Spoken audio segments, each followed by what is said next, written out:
practicing devotion. Mhm. What does that look like? It looks like folding the laundry.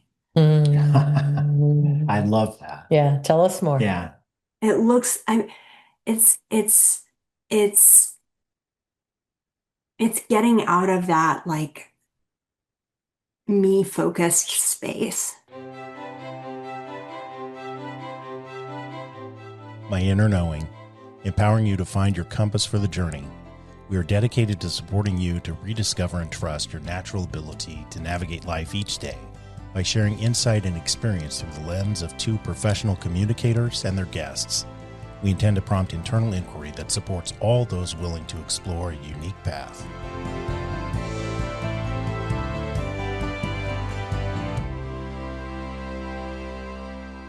Well, hello. Hello. How Hi, are you, Mirella? I'm so happy to be here. Thank you for having me. Yeah, we're looking forward to the conversation. Likewise. Yeah. Yeah. Well, Walker was going to share a little bit about you, and then please feel free to, as we're having conversation, to add whatever other parts you feel like are important for our listeners to know about you and the work you're doing. Of course.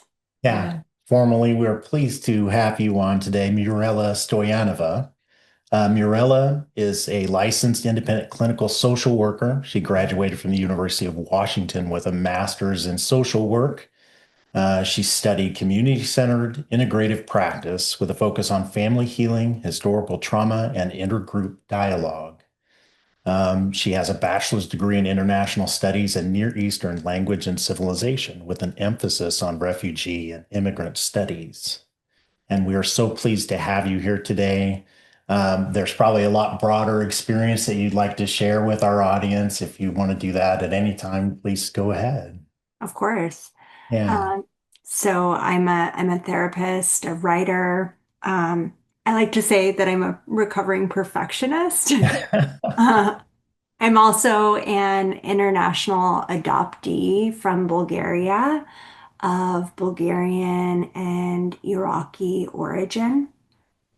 And I have done a lot of different types of work as a therapist. I worked in the community and um, as a crisis worker for 5 years before I became licensed as a clinical social worker.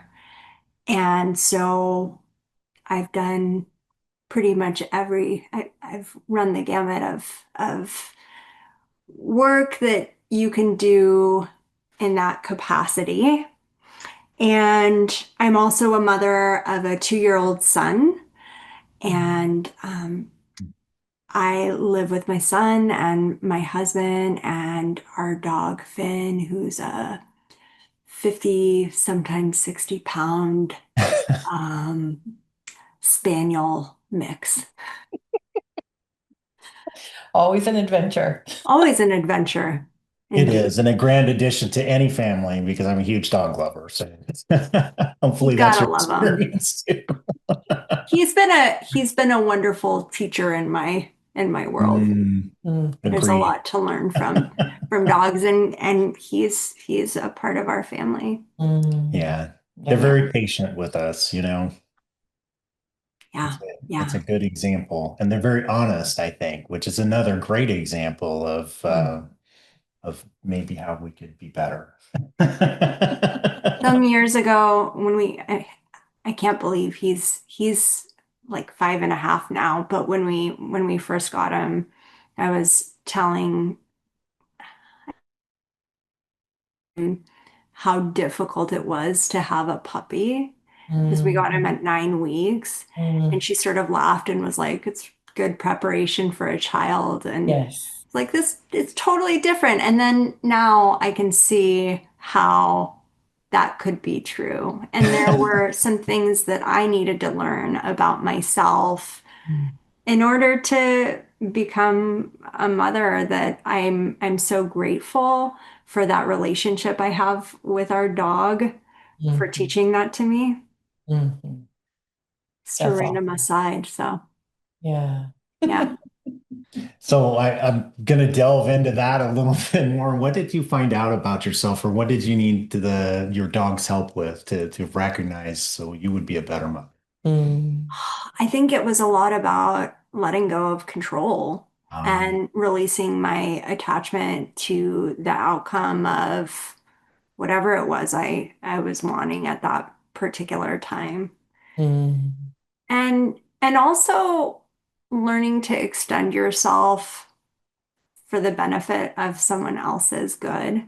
That's yeah. sort of that definition of love in action that I think like Scott Peck talks about or bell hooks.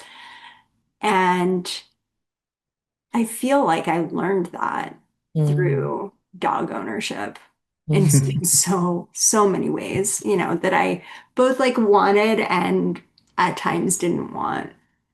mhm, yeah, it's fascinating that we can be have done so much work. You can be a licensed professional therapist and still be taught, those lessons, even though we know what we know until we get to know it even better, right?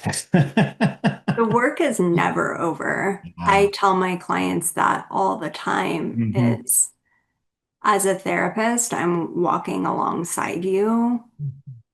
I'm having my own journey too. This is lifelong work we're doing. It's mhm. not something that you ever arrive at. And I really try to embody that in all facets of my life.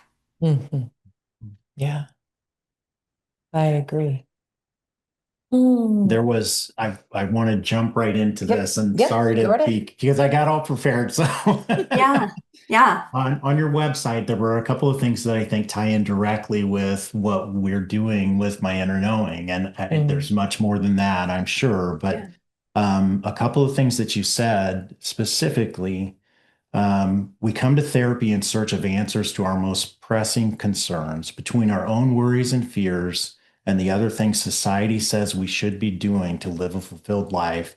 There are enough problems and just as many quick fix solutions that only seem to further our sense of disconnect and accompanying despair. You say a little bit more, and then you say it also blinds us from recognizing that what answers we seek already exist within us. mm, mm. I didn't know that you would be So, reading my therapy website, but I'm so glad that you did because that's such a fundamental part of both my journey and how I do the work that I do, both as a therapist and as a Mm, writer, mhm, mm, is revealing the lie that we have been told by society about who we are supposed to be worthy mhm, mm, and our inherent self-worth. And the idea that when we embrace who we are, we're better able to see the ways that we've rejected ourselves in order to navigate our upbringings, to try to fit in to society, to find belonging. right. And and it's restorative work. It's restorative work because the truth is that we are fundamentally whole and worthy, Mhm, and it's what we learn, through our upbringing, through the wounds that we experience in our childhood and through social conditioning and the way that that gets reinforced at a family level and a community level and et cetera, that mixes us up. yeah, yeah. What was your first experience, Mirella, of recognizing that the answers that you seek Mm, are already inside you? Hmm. My first experience. I think it's been a gradual awareness that has unfolded over the course of my adulthood.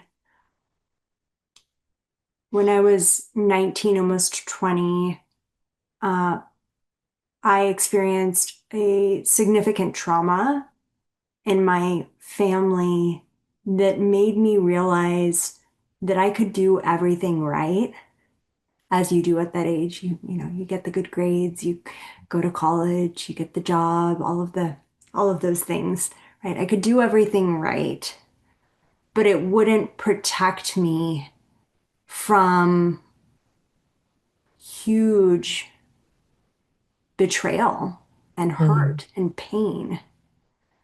And I think that because I'd had significant trauma early on in my adulthood, I thought that all I needed to do was sort of conform and Mhm. do everything that I felt like my family and my community and society were signaling to me Yeah. I needed to do, Mhm. and that would prevent me from getting hurt. Mhm. And when that happened, when that rupture happened, which I won't get into, I I started to realize that I needed to listen to my intuition. That was my beginning of my like inner knowing journey. Mhm. I started to realize that the thing that I had learned to really ignore in Yeah. Mhm. order to get through my upbringing Mhm. was Mhm. the thing that was going to both allow me to like protect myself in the best ways that I knew how, but Mhm. also to live my life. Yeah. And when you have experienced significant trauma, there is a difference, I think, between surviving it and really learning to live, to continue your life. And that was a journey that I really began in my young 20s, and that took, and continues to take, but that I would say I really spent a lot of time interrogating Mhm. throughout my 20s. And I think that's what led me to become a therapist. Mhm. Sure. Yeah. For you, the practice of that still today, learning to listen to yourself. Are there things that you do intentionally to help reinforce that practice for you? Yeah, it's a really good question because it's one that I've, thought about at different levels, Mhm. right? There are things that I know are good for me, like, you know, a regular movement practice and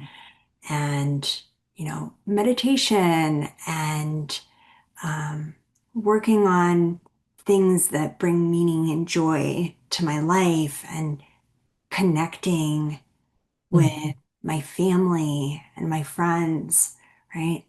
But I think it's also about like cultivating presence Mhm.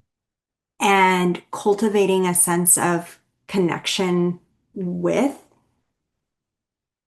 yourself Yeah. fundamentally. And I think that there are other ways of doing that. Like, Mhm. for instance, one thing I've been doing for the last few months is I've been listening to folk music. Mm, I love music. I think mhm, music is very spiritually orienting, and it's a way that I tap into that inner mhm, knowing. But like it sort of makes me laugh that like I've been into Slavic trap music because I'm half Bulgarian, and I discovered it, and it speaks to something that's really, deeply resonant for me. Mhm. mhm, Right. So I think like music is a way to do that. And when I really think about it on that like deeper level, being in nature, mhm, connecting with nature, and then like not just being with friends and family, but like practicing devotion. mhm. What does that look like? It looks like folding the laundry. I Mm. love that. Yeah, tell us more. Yeah. It looks, it's, it's, it's getting out of that like me focused space, Mm, which is ironic, I think, because, mhm. right, we have to like come away from it to connect back, Yeah. right? But I think so often when we're operating, at least for me, it's really easy to get into the like ego space, right? Mm, And what I want and rush, rush, rush, harder, better, faster, stronger, right? Like that whole system we were talking about. yeah. And it's easy to lose grounding in that sense of self. And so for me, I've learned to look for deeper expressions of what connects me to myself. Mhm, And I am finding, and I've found a lot of grounding in that. mm. Yeah. What did you like about that? I just thought it was wise. Mhm. And it was unexpected, which I love when I think somebody's either just by appearances a certain way, or I think I know where you're headed with words Mm, and you go somewhere completely different. I enjoy it a lot. And awesome. it was wise. Mhm, And I don't know, it was just so unexpected. The laundry mhm, and finding yourself in that space and finding, forgetting ourselves to find ourselves. I mean, mhm, it's just, it's lovely and it's true. mhm, And it's so easy and yet it's so difficult. mhm. Yeah. All of that is why Yeah. I enjoyed it. Yeah. Did you find yourself putting away Halloween decorations this morning? I did. Yeah. We're we're yet to do that, but the Christmas tree is going up. Agreed. I agree. I told Walker I was going to start doing that. But and it was interesting because when I came outside this morning, he went out and started, and I thought that I would join him. And then when I walked out, I thought, oh, he's in a process. Yeah. And I don't want to interrupt his process. And so we just hugged and kissed, and I went off to work. Yeah. Yeah. Yeah. Anyway. Sometimes I that's didn't how put it it in my book, happens. but I like it. Yeah. Mhm, Mhm. mhm. Yeah. I've got something I can carry forward from this. Thank you. There will be You're many welcome. things, but that one's a sweet one. Yeah. Mhm. Well, I'm glad. Sometimes it is the simple things. Yeah. Yeah. Mm. Yeah. The for me, it's what can we do in our everyday life, right? What Hmm. are the things that we can incorporate that continue to help us become more aware and be present? And Yeah. um, retreat is wonderful and amazing.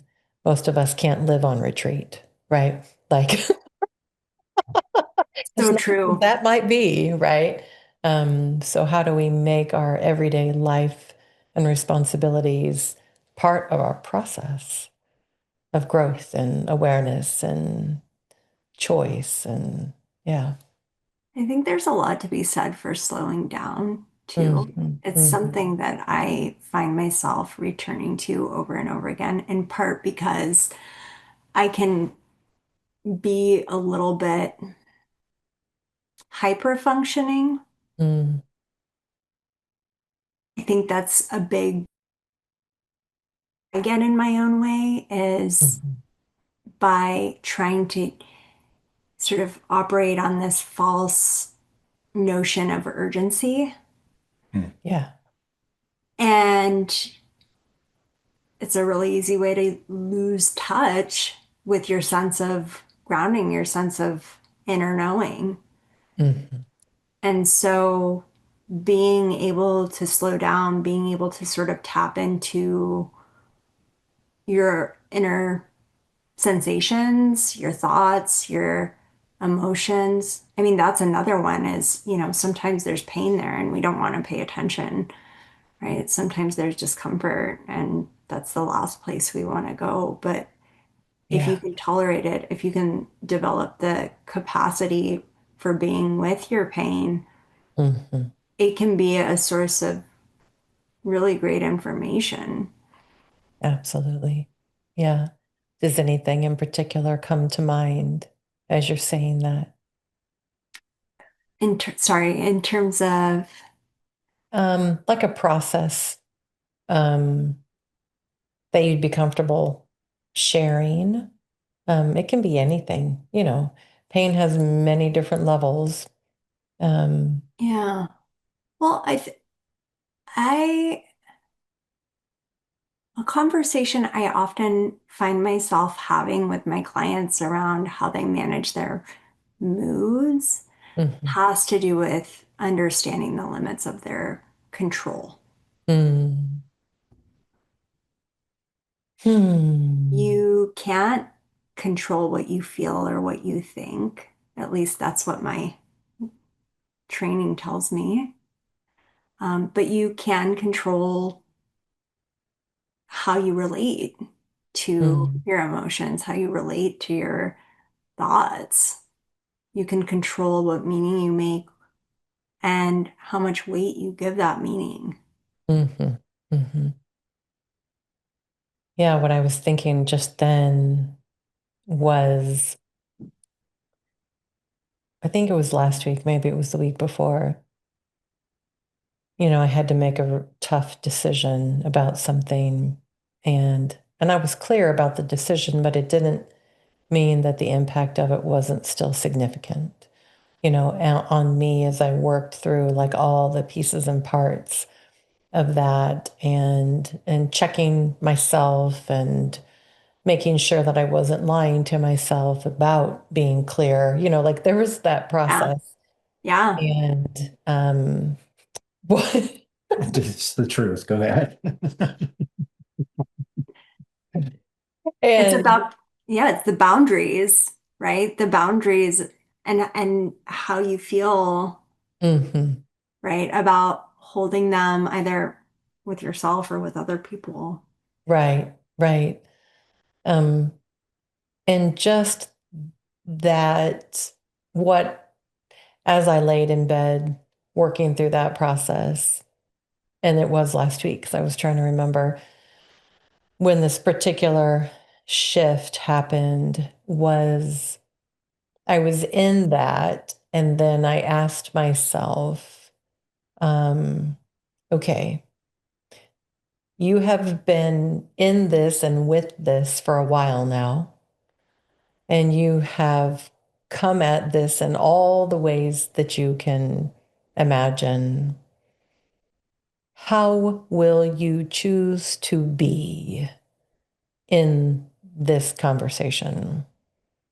And that for me was really very helpful for me to shift my thinking in regards to where am I going Hmm. with this. And so, where am I right now? Okay, I'm clear. I'm aware that I'm clear. So, I was in the past, then the present, and then, how am I going to be? Focus your energy on that, get your body prepared for that, help your mind feel comfortable with, you know, with what it is that you want to say, so that all those parts of me were being acknowledged is what I was thinking. Mm-hmm. I think there's a lot of acceptance in that. Mm-hmm. If I accept the situation as is, then the question becomes, how am I going to show up? Mm-hmm. How am I going to be with myself? How do I want to be with others? Mm-hmm. Yeah. And so much choice there, right? So much choice. Yeah. Yeah. Always with the goal for me to have the least amount of regret as possible. Mm-hmm. Yeah. Mm-hmm. Mm-hmm. Yeah. We do ourselves a disservice, I think, when we turn away from our pain, Mm-hmm. because we're more likely, I think, to project it onto other people Mm-hmm. when we don't examine it and we're not willing to be with it. And I think a big problem in the world today that is possibly becoming more plain to see Mm-hmm. is that we have difficulty sitting with nuance and Mm-hmm. complexity. Yes. We we Yes. get uncomfortable and then we judge out of our own aversion. Mm-hmm. And what would it be like if we lived in a world where the expectation wasn't you can do and be and have things that remove that pain from your life, but instead, how well you live depends not on the absence of pain or discomfort, but on how well you relate to the fact of life's inherent Mm-hmm. difficulties. Mm-hmm. Yeah. During the holidays, are there times that you want to chuck a loved one out a window? Sadly, Yes. yes. If so, we think that it would benefit you to check out our Healthier Relationships course. If you or a loved one have anxiety or even fear going into the holidays with the interaction with family members or others, that it may be problematic. We really think this course, which we put a lot of work into at My Inner Knowing, could be helpful for you in becoming less reactive and more intentional and help you set some boundaries going forward in your relationship. We hope you'll give it a try. And we're offering 25% off for this holiday season. So gift it to yourself or gift it to a loved one. Yeah, we hope you'll join us. Thanks. When I think about, for myself, the development of being able to hold nuance, Mhm. that was practice. It required awareness, intention, effort, lots of practice. Like our training our brain to be able to. And for us, I think also telling our body that it's not dangerous to hold Mhm. nuance. I think we're not taught that well. It's almost like we're taught nuance can be dangerous Mhm. as opposed Mhm. to just true. Yeah. And Mm-hmm. it is a practice. It's, I think, not something, well, maybe it's something that you can have some degree of mastery over, but I still Mm-hmm. think that as human beings, we have reactions. Mm-hmm. Right. And those reactions evolved to protect us. Right. They're there as a really important source of information, Mm. Yeah. but they're not adapted to the modern way that we live. Yeah. And, we have to be able to, I think, slow down enough, Mm-hmm. right? To be with those really uncomfortable um, realities, right? Yeah. In order to change how we relate to that. Agreed. Yeah, I agree. I think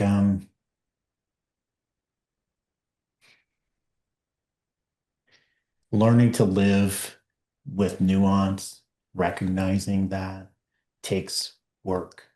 It's harder to live in that reality than it is to live in a reality of everything is polar opposites. That's easy. Yeah. Judgment is easy. It's the next step that's hard because we all have judgment. Yeah. And then I was thinking, I wonder, I'm not sure that I mean, we may be innately, like at a soul level, born with a recognition of nuance, but I really think that is something that, I don't know, and I'm interested what you two think, that it develops as we progress through this lifetime.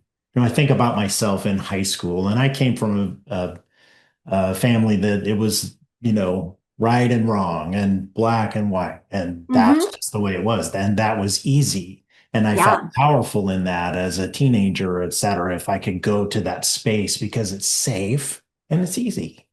absolutely. And I'm not sure we've got, brain capacity, all those things as we develop. And then I think we have to learn that and then make a choice. How do we want to walk in the world? Anyway, just interesting how, if it just would be there or if we really have to, reach a level of development where it becomes possible and then make the choice. I don't know.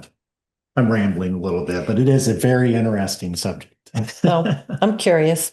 You go ahead, Mirella. I think as an adoptee, I come at that question from a different angle. Okay. Mhm, mhm. Mhm. And the reason is because I think about my experience as an adopted person as an exercise in prolonged cognitive dissonance. Mm. I was adopted when I was 5. I came to the United States after witnessing the violent end of my parents' lives a year and a half before. And I grew up in a family that had a very strong narrative about what my entry into that family meant. Meanwhile, I had unresolved grief from the loss of a mother with whom I was inseparable. I had trauma that I remembered. And I had a pretty highly developed personality and intellect that I had to contort in order to fit into my family system. Yeah. And when I talk about inner knowing as something I was cut off from, what I'm talking about is deliberately needing to pull back parts of self.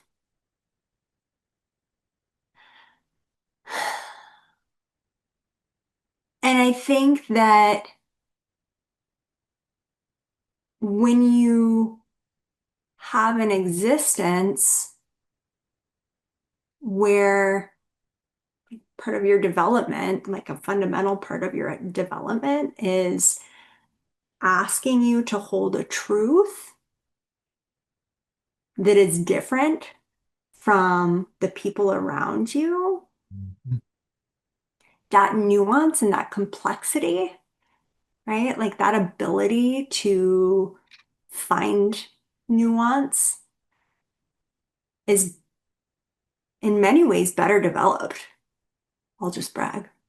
Mhm. I had a mentor once tell me that I needed to learn how to toot my own horn. So toot toot. That's Mhm. my gift. Mhm. And that's why I can do the work that I can do. Mhm. Um, I also think that there are other people who have that gift of Mhm. seeing and finding nuance more readily because they haven't had a choice. Like Mm. I didn't have a choice about Mm. that. I mean, no, I didn't. I didn't have a choice, Yeah. right? What I did with it, I am happy and satisfied with. Right. And I'm satisfied with the way that it allows me to serve other people. Mhm. Yeah.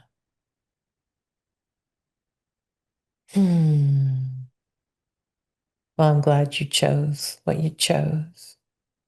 Thank you. Hmm. Yeah. Hmm.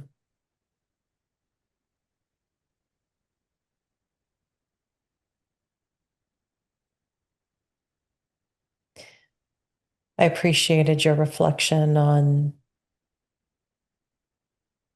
about whether you had a choice or not.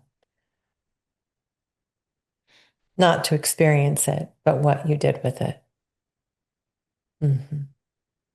And as you said earlier, we all have a choice, right? Like choice is always Hmm. available to us. It's what we do. And I think for me, in the early part of my life, it was a lot of like willful, like, I'm not going to be here. I have to figure this out. Like, I want to be a mother, want to have a family.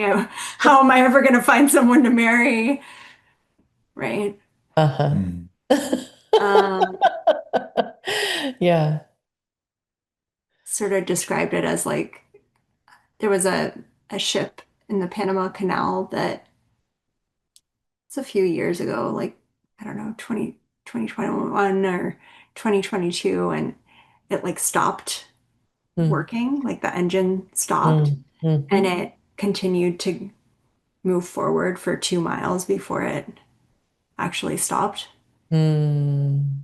Might have been the Panama Canal or the Suez Canal. I don't Hmm. remember, but that Hmm. detail Right. stuck with me. Hmm. When you think about it, what are you thinking about that ship that kept moving even when it stopped working? Just the way that you can know something on an intellectual level and how it sometimes takes time to embody it and understand it at Hmm. an emotional level. Yeah, Right. absolutely. Hmm. Or I guess the two would be flipped, but Right. I know. Right. Well, I was thinking it works both ways, Ways. Right. actually. Right. It can't be yeah, both. Right. Yeah. Hmm. Yeah. Mhm. Yeah. Being patient in our process.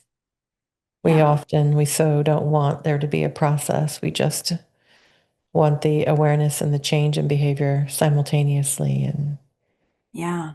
And yeah. what little grace we have for ourselves, right? Yes. What little acceptance of Mm. what it takes to create change. But I think that's really the only way you can create Mm-hmm. sustainable change is through Mm-hmm. acceptance. Mm-hmm. But I Mm-hmm. also think too that like when you develop that skill, you begin to better recognize that other people are deserving of grace. Mm-hmm. I think people are, like it's lip service, right? Like we tend to talk about these things in ways that feel empty and like just sort of meaningless. And Mm-hmm.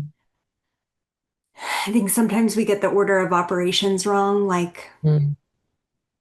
we need to we need to first understand what it means to accept ourselves and to give ourselves grace to better recognize when we're judging other people or, coming to premature conclusions about what something means, what something somebody else is doing, means for you, right? Operating out of that like ego place. Mm-hmm. Yeah. Hmm.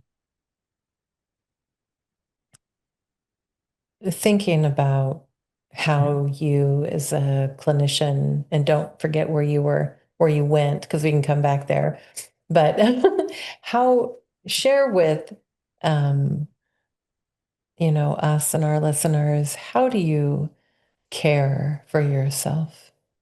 Hmm. I mean, I think some of the things that I talked about before, right, with like connecting with nature, Mm-hmm. practicing devotion, Mm-hmm. toward my family, my community, some of those things help Mm-hmm. me better care for myself. I Mm-hmm. I also have a regular movement regimen that I practice, that is really just, you know, an acknowledgement that without it, I don't sleep consistently very Mm-hmm. well, and that I'm just a all around better human when I'm letting myself move in ways that bring me joy. Mm-hmm. Uh, how else? Sometimes I have to, well, I think I treat myself, sorry, my son's outside and I can hear him. I treat myself, which is interesting because of what I'm about to say, which Mhm. is that I treat myself like I would my son. Like Mm, I try to show up for myself as kind of a parental figure and give myself the love, but also the discipline and the encouragement that I mm, need. yeah. So that might involve making tough decisions sometimes or taking myself to do things that I prefer not to do, right? If I want to like hang out and, doom scroll or something like that, I don't know. It might involve, um, it might involve not that this is something that like is punitive, just something else. Um, Maybe allowing myself to like do something I enjoy, like writing is, brings a lot of joy to my life. And Mm, so I like to do it, but sometimes it can feel like work because of the, particular work that I'm doing with it now. And mm, so like letting myself be creative and letting myself play and mm, be curious, like all of those little like facets of like how mm, I approach the writing itself, um, mm, are nourishment. mm, Tell us more about your writing. mm, Yeah. Can you share with us? Well, sorry. Can you share with us? Yeah. I I have been working on a book since November 2021. mm, I knew I had a book that I wanted to write in November 2021. And then I took like 6 months to decide what was the genre that I was going to write. mm, Mm. And um and then I slow drafted a couple of chapters. It's a memoir. mm, And then during I think it was like my second trimester of pregnancy, my husband and we'd sold our townhouse in Seattle and we were looking for a place to live and we were living like 3 hours outside of Seattle. And I like wrote the first draft. mm, And then I learned that you don't just write a first draft to write a book. You do a lot of writing and rewriting. And so I've been working on that manuscript since like mid 2023. Mm, And I call myself a writer now. mhm, And I am, you know, really, I'm doing a lot with it because I am also writing essays and having conversations about that work, right? And mhm, it's an interesting dimension of that inner knowing because I need to be tapped in to mm. my inner knowing, that like internal mechanism Yeah, in order to write as well as I want to right. and to live as well as I want to. Mhm, And um and so yeah, I'm coming to a place now where I've been working on it for so long, it's starting to sprout a second head. And I have to decide what I'm gonna do with this like Frankenstein manuscript that I've got going on. And, if I'm gonna take it out, or, the conditions under which I'm gonna take it out and search for literary representation. mhm, And Sure. so it's an interesting time mhm. in my work as a writer. And I'm also next week, actually, no, well, is Sunday next week? Sure. Sunday's next week. We'll call it next week. Next week, I'm going to my first writers conference Mm, in Kauai. nice. Excited about. Yeah, I'm also a little scared because it will be the first time I've traveled without my husband or son Mm, since mm, my mm. son was born. Yeah. And my husband goes on business trips. Mm, So there have been a lot of different occasions where I've been home with our son, and his parents will come over and help, and it's really lovely. Like they get really good mm, grandparent time. Um, but this will be the first time that I'm actually the one leaving. And so I'm mhm, like, what do I do? Do I like record myself reading books to my son? Like mm, what are, how do I mm. wanna navigate that? Yeah. What a fantastic opportunity for you to learn more I'm about. so excited. Mhm. I'm so excited. Yeah. I'm really looking forward to it. I'm going to share a room with another writer I met who is from Seattle, Mhm, mhm. but I'm really looking forward to it. Good. Yeah, I'm excited for you to have the experience. Yeah. thank you. Yeah, Mhm. yeah. I've had to do a little bit of code switching in my brain because I part of my preparation is, like memorizing my pitch and talking about Mm, my book and like what it's about. And so it's I'm really appreciative of this conversation because, it taps me back into my sense of grounding, which is something I've had to learn to establish myself in my writing work. yeah.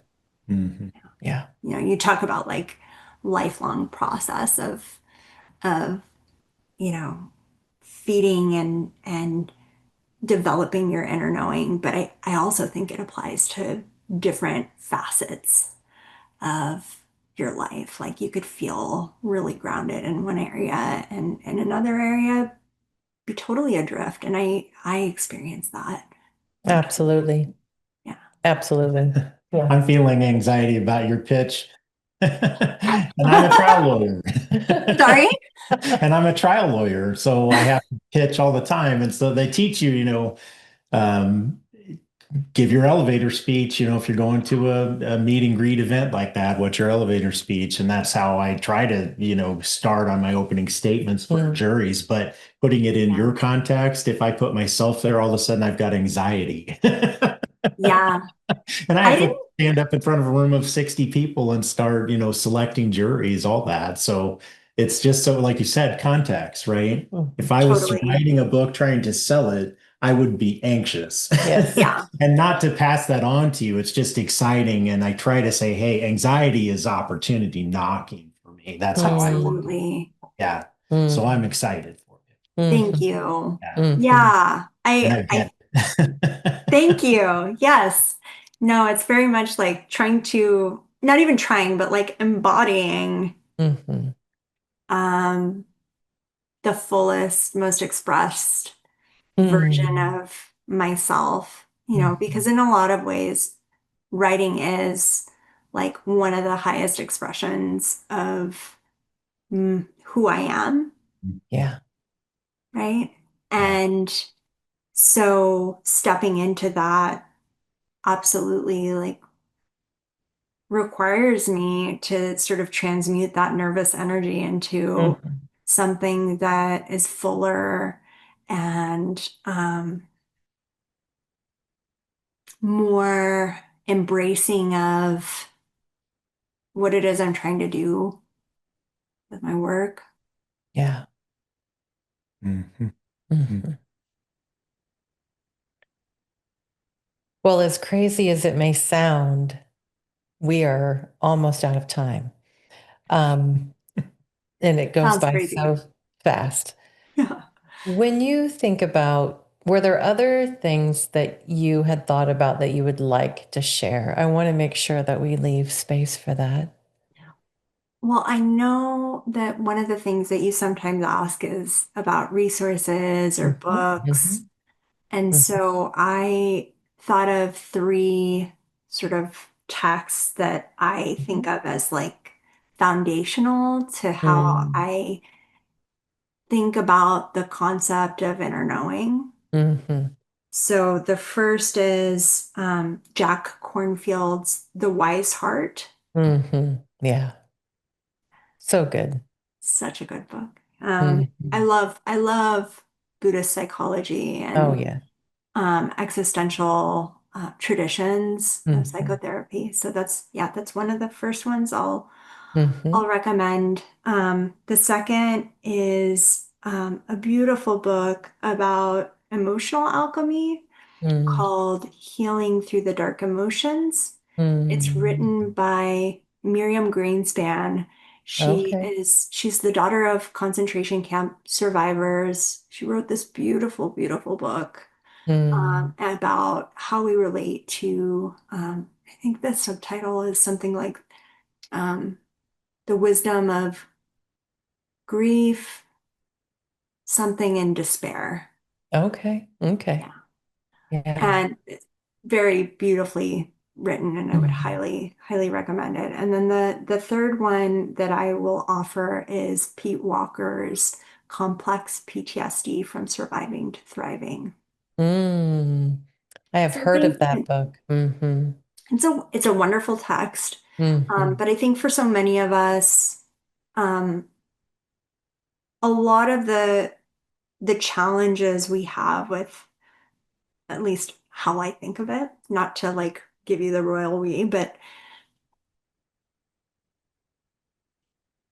so much of that comes from messaging that we received in our upbringings, Mhm. right? And so that book really kind of speaks to, you know, how how to begin to differentiate yourself and to see yourself in different terms, Yeah. Yeah. which I think is part of the process. It is.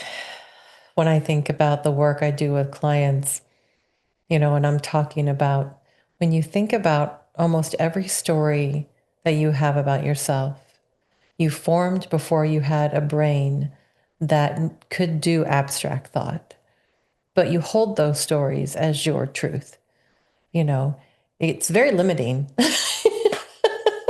Can do a really good job at keeping us stuck, right? And so if we can allow those stories to grow and mature as our brain and our body grew and mature, Yeah. yeah, we can find more freedom. I Yeah. think that's huge. And sort of listening to you say it, I'm brought back to being a, I don't know, 22, 23-year-old graduate student who went to these trainings and they would say, raise your hand if you're under the age of 25, because it used to be 25 is, Mm. what they thought was kind of when your Right. prefrontal cortex stopped developing. And I'd always, Right. and then like in my first years out of school to go to trainings and have that, sort of reiterated and then a little later, it became 28 and a little later it became 30 and right, but we're always growing, we're always changing. Always. But Always. yeah, and that's what it brings me back to. Absolutely. No, I appreciated, it was a few years ago when, because the research around that has been around for a very long time. Actually, since the, I don't know, 99, 2000. Mhm. But, so much of that is still held to be so true. But I read some research within the last few years that the neuroplasticity in our brain literally does not stop until we stop breathing. Yeah, Yeah. it's Right. incredible, isn't it? Yeah, it is incredible. There was a It, story, I don't even remember who it was, but it was a woman who had a massive stroke and lost her mm, ability to speak, and in the process of regaining her ability to speak wrote an entire book, wow. learned how to write. Mm, It's not just writing, right, that you're mm, learning. It's storytelling, and mm, she became an author, and it mm, just mm. blows my Right. mind. Right. Absolutely. It Beautiful. is. Yeah. Thank you so much for spending this time with us. Thank you for having me. I'm very happy to be here and to have talked to you. It's an honor. Yeah. Please let us know when you are farther along with your book and what your plans are. And we would love to have another conversation. Absolutely. Yeah. When there is a plan, I will let you know. Right now, the only plan is that I'm gonna be in Kauai Yeah. on Sunday. That is a fantastic plan. Yeah, Yeah, Yeah. I'm really. the agent thing is a really complicated and interesting process because Teresa was looking at it recently and I was like, wow, that's wild, how Mhm. much they Yeah. don't want from you these days. It's just like if you can't reach them in your first pitch, Mhm. pretty wild stuff. Anyway, just Yeah. wishing you the very Yeah, best. It sounds like you absolutely. put in so much effort and Thank you. yeah, it's exciting. Yeah. Quick anecdote, which Yes. is I was at my town that I live in got a Barnes and Noble recently, and so I Mhm. went to go check it out as you do with this, a small family and a book buying habit. And we went and I'm looking through the store and I'm looking on the, nonfiction side for memoir and I'm looking and I'm looking and I'm looking and I don't find it anywhere. So I think, oh, maybe they've got it sort of like siphoned out according to what each book corresponds, what subject each book corresponds with or something. So I go to the front and I ask the woman, where's your memoir section? And it's this teeny tiny section at the back of the fiction section.